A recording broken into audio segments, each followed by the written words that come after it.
Des dépenses de santé au régime sec, des violences envers les médecins en augmentation et une étude sur les principales causes de mortalité en France. Voici les 3 infos à retenir cette semaine.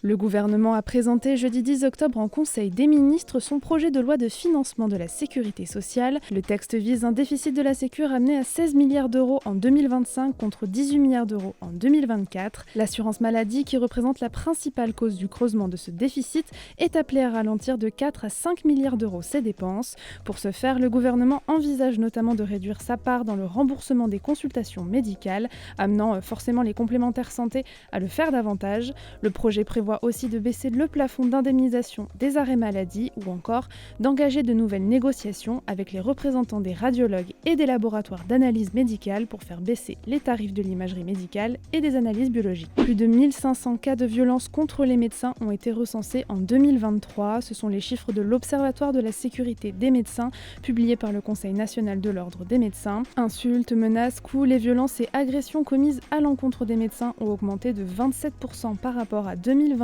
une tendance alarmante qui a été illustrée en septembre dernier par l'agression d'un médecin à Marseille. Alors sans surprise, ce sont les femmes médecins qui sont le plus touchées avec 56%.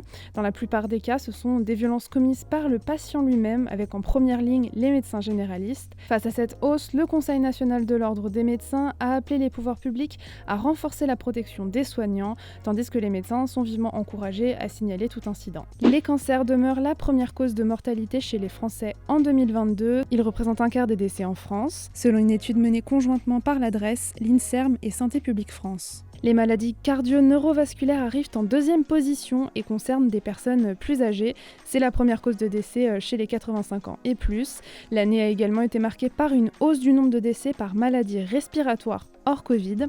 Elles deviennent en 2022 la 3e cause de décès, majoritairement dès 85 ans et plus. Enfin, la part de décès en établissement public de santé continue de diminuer au profit de celles en EHPAD ou à domicile.